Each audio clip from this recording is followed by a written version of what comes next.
Welcome to HortTube, where we talk all things gardening. My name is Jim Putnam, and this is an Elaeagnus, better known as a silverberry.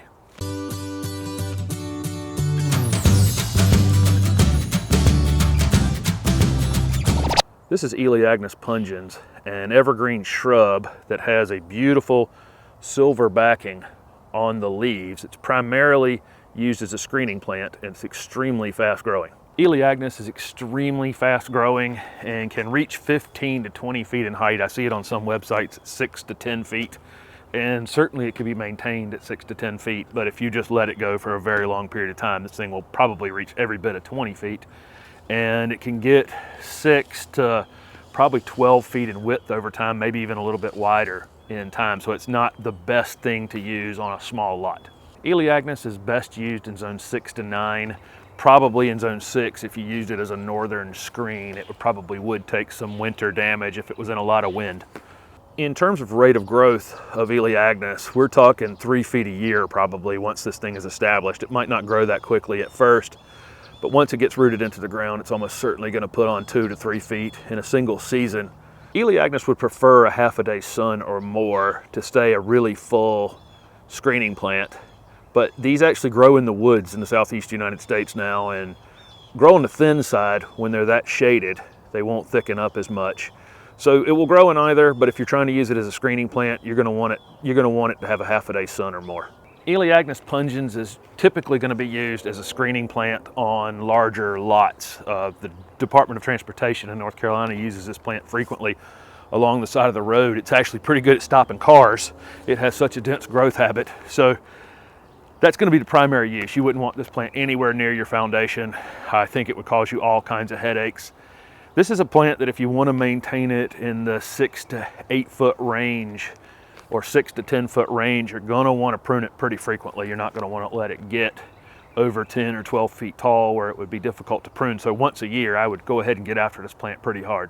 Elaeagnus pungens actually blooms in the fall in the southeast United States, with a little low-hanging, insignificant flower, really, but it's super, super fragrant. A lot of people think it smells a little too strong. It's very perfumey smelling. So if you don't like that kind of smell, it might be a little much for you. It's probably a little stronger than a gardenia, actually.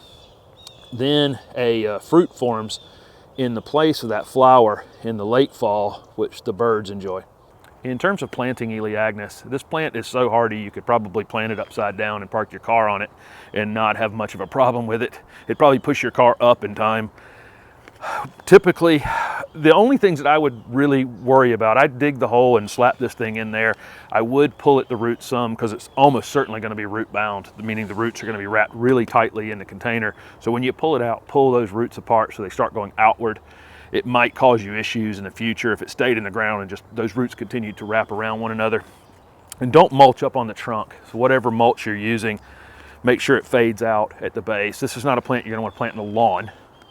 The lawn would slow the growth of this plant down. In time, it eventually grow, but it would slow the process down of creating a screen.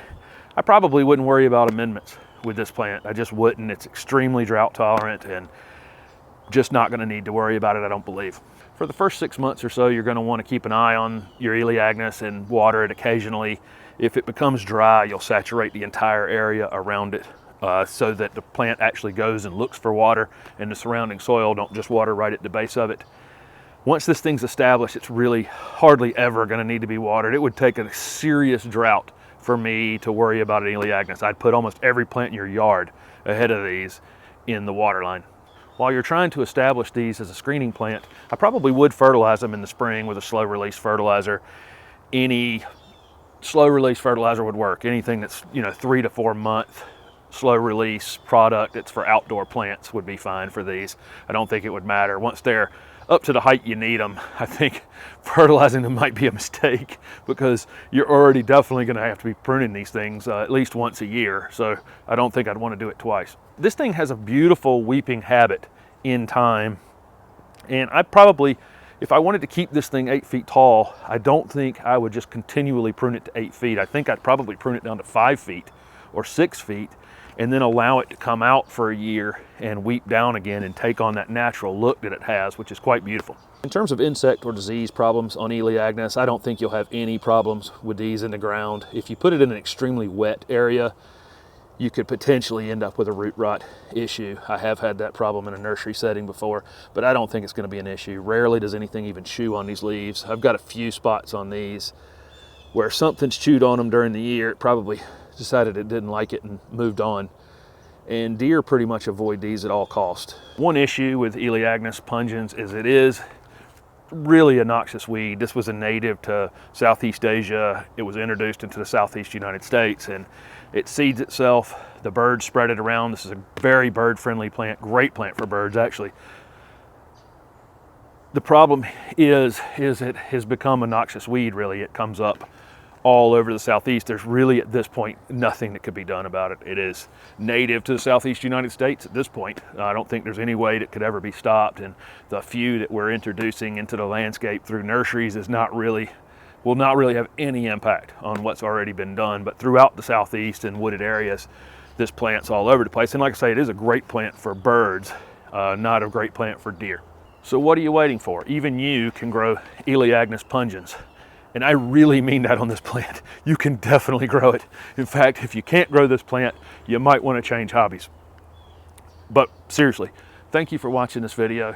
And if it was helpful, please hit the like button and subscribe to my channel for future videos. Also, if you have any questions about Elaeagnus or any other screening plants that might be a little more tame than this one, ask away. Thanks again.